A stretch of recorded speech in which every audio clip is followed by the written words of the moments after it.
Hello and welcome to livealittlehigher.com. This week we read Parashah Shoftim, it falls always on the week of Rosh Chodesh Elul, and there's many lessons to be derived from this Torah portion.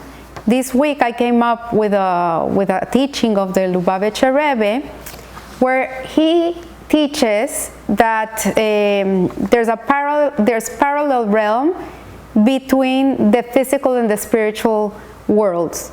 So this Parashah of Shoftim is full of civil laws, of laws that have to do between people and business laws, and there's many laws, and you would think like it's so earthly, but in reality, every one of these laws that has a place in the Torah that is teaching a Jew, a human being, how to behave in their dealings with other people, that you would think this is like the most mundane thing, really it has a place also in the spiritual realm. So what it's saying is that everything that happens down here is also happening in the spiritual realm in a different level.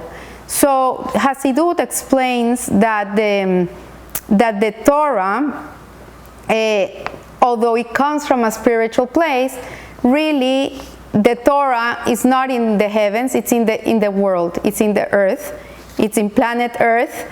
And regarding the Torah of the spiritual realm, our sages teach that it preceded the world 2,000 years. So the Torah is a blueprint of creation. Hashem made the Torah before He made the world. It's a architectural plan of the world. And of course, it doesn't mean literally 2,000 years, because there was no time before this world was created. Time and space are creations of this world, of this creation, this physical world.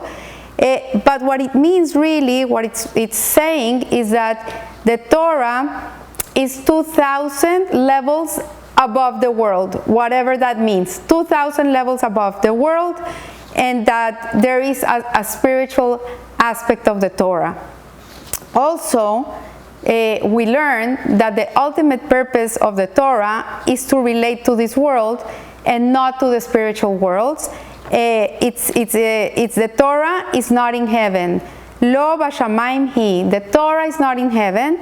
And the Gemara relates an incident where there was a disagreement between the sages and Rabbi Eliezer. This is in the Mishnah. And at the end of the day, the voice came out of heaven and declared that Rabbi Eliezer was correct, that he was right. But the sages, these Hachamim, these very learned Torah scholars, argued that they were not obliged to pay heed to the heavenly voice, because a Baal Kol is a voice from heaven, and the Torah really is not in heaven, it's down in this world.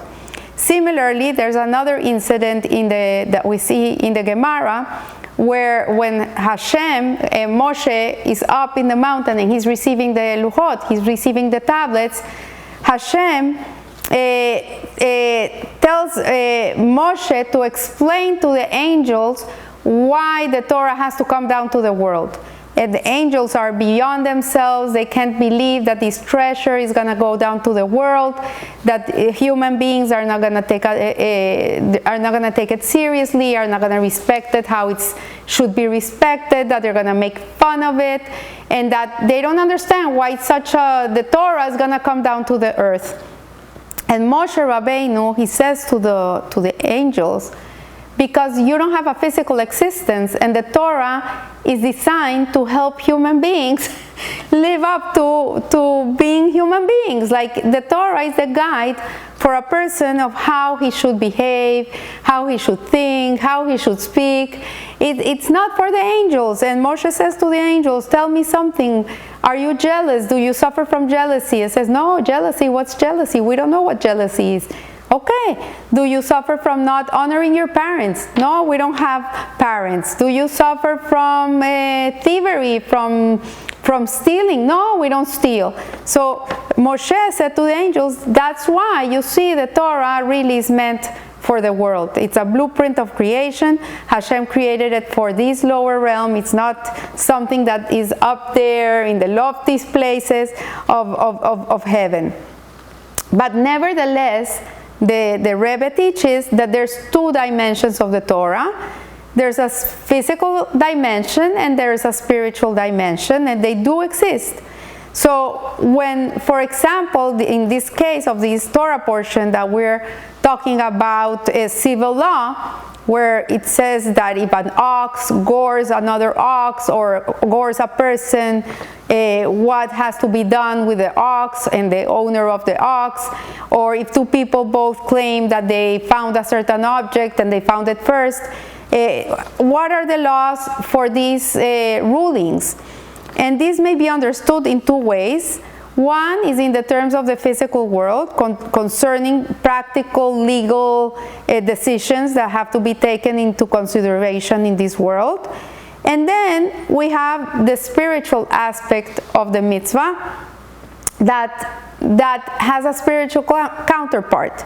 So he says, what's the relevance about the oxes, the fields, the objects, have to do with angels? What does this have to do with the heavenly realms?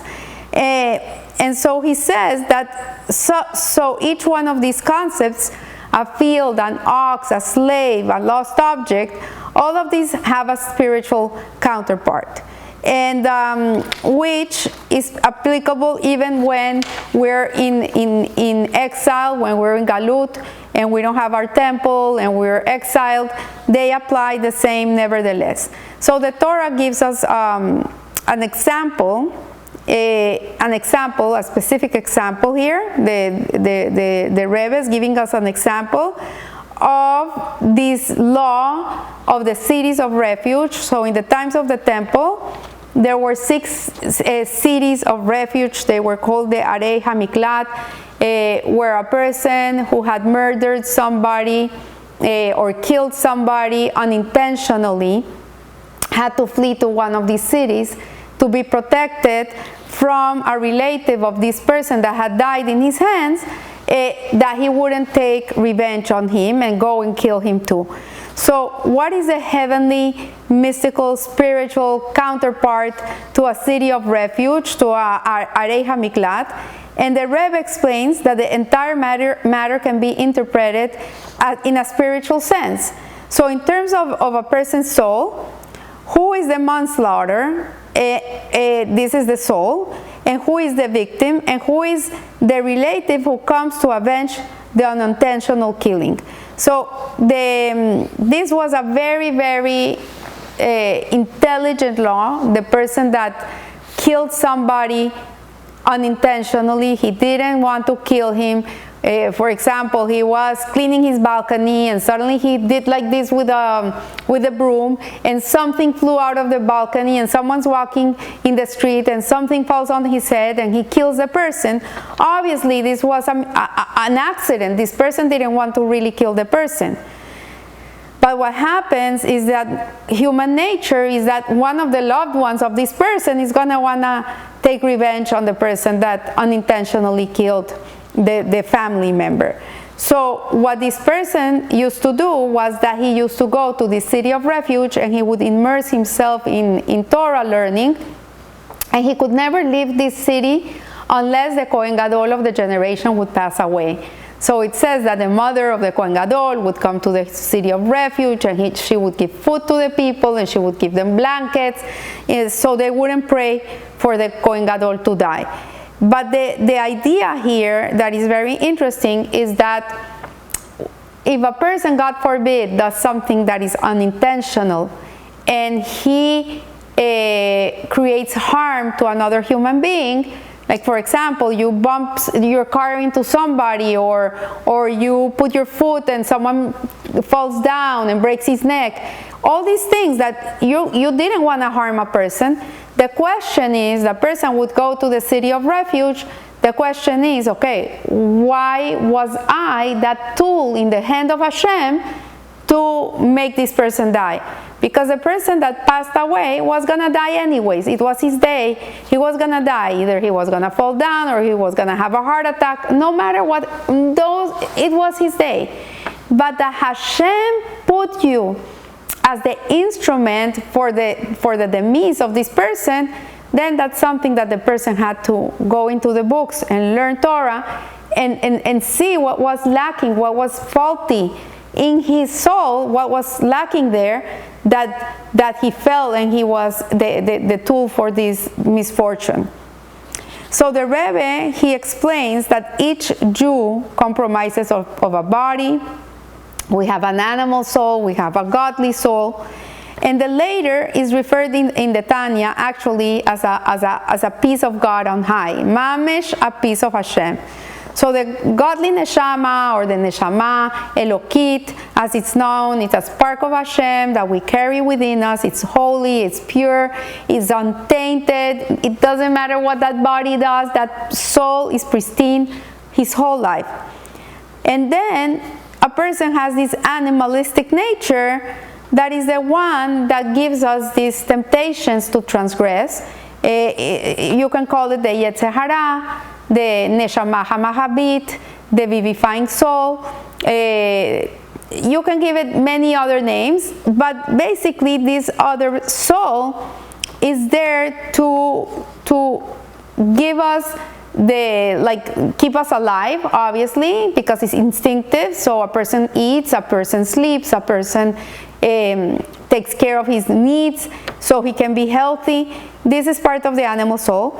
But also this soul is, let's say, hired by God, hired to come into this body and tempt the person to go and do sins.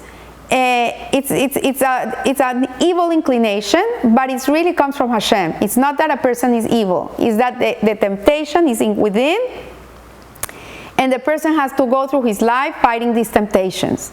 So the temptation, the Yetzer Hara, actually, when a person commits a sin, commits an Aveira, rather than a mitzvah, a good deed, then the energy of this person is sapped, and the life force of the godly soul. So it's like the person is getting his energy from Hashem, but from the back of Hashem and not from the front of Hashem. It's not a pure energy. It's like when you go and you're gonna fuel your car and you have a very fancy car. Obviously you're gonna put the best gasoline that there is to fuel your car. You're not gonna give it the cheap one, right? Because if you give the cheap, then it's not gonna function correctly. So the same way with the body, a Jew is commanded to there's many commandments that have to do with the body, like the kosher food, thoughts, prayer. All these things are there to help refine the body, to make the body a vehicle, a receptacle, a keli for the godly soul, so the godly soul can be transparent to the Creator. So the more the body is fulfilling the mitzvot, intellectually, emotionally, the more transparent it's gonna be for the soul. It's gonna be like a baccarat crystal for a glass of wine. So he has robbed the godly soul of its godly vitality, and every time a person does a mitzvah, it adds to the godly soul. It gives it more vitality of the face of Hashem, of the good energy. And every time he does an Aveira, a sin, he weakens this manifestation of the godly soul within himself. So he becomes more coarse and less sensitive to his neshama, and less sensitive to his inner spark. So then what happens, listen to this is crazy. When you go and you do a sin, what happens? This Yetzer Hara, your evil inclination, comes up to God and he says to God, you know, that guy over there, he just did a sin and he demands revenge. So he's there for the this family member that is looking revenge for that person that unintentionally killed his relative, which is known as a Goel Hadam. So when a person realizes that he's done something he shouldn't have done, and I think many of us have done things that we shouldn't have done, we say things we shouldn't have said, we do things we shouldn't have done. That's I should have, I shouldn't have, right? That's the story of our lives. But here, what the beauty that the Rebbe is giving us is that the person, instead of experiencing regret, this remorse, this shame, he has a place to go, which is the city of refuge. A person can go and run to the city of refuge, the Arei HaMiklat, and immerse himself in Torah study. And that's what a person does. And we've been learning from the Alter Rebbe this month about the Teshuvah, Igeret HaTeshuvah. And he says that the higher level of Teshuvah, of return to God, is exceedingly Torah learning, like excessive Torah learning and excessive mitzvot. This is the way you go to God. This is the only way to connect to Him. And so he gives us here that the solution given by the Torah is to flee to the city of refuge. And this is the Torah which our sages state, the words of the Torah grant refuge. And one can become absorbed into a word of Torah just as an unintentional murderer could flee to a city of refuge. And the moment the person realizes that the past was not perfect, like, okay, I messed up, my past was not the best past, but I did what I did with what I knew, then he has obligated himself to start a new life. And the way that you start a new life is fleeing to that place that is the Torah, to go there, to learn Torah, to acquire Torah, to understand Torah. That Torah becomes every fiber of your being, and in that way you create this awareness, and you get closer to Hashem. And he should begin with the study of Hasidut, says the Rebbe. But he says he must throw himself into the city of refuge completely, for just as the Goel Hadam, that person that was trying to get revenge from the person that unintentionally killed his loved one, and he was liable for taking revenge. If he found the murderer outside of the city, that's another thing. He flees to the city so he can protect also another person from not making another sin. So too, the Yetzer Hara, the evil inclination, is liable to take revenge if he finds the person outside of of learning Torah, of this city of refuge. And in this way, a person can stop worrying about the past and focus his energy and concentration on the present and on the future. So I think this is a very beautiful Sikha of the Rebbe, where we can internalize. We're coming into the month of Elul. Elul is a month where we get closer to Hashem. The king is in the field. He's accessible to everybody, no matter what. He's right there waiting for you. You can just think about him, and he's with you. And he gives you the strength. This is what this month is all about. Hashem gives us the strength to be able to jump a little higher, live a little higher, connect to Him in a higher level, and in that way we get closer to Hashem. So I want to wish you a blessed week, Rosh Chodesh Tov, and remember, live a little higher. Thank you.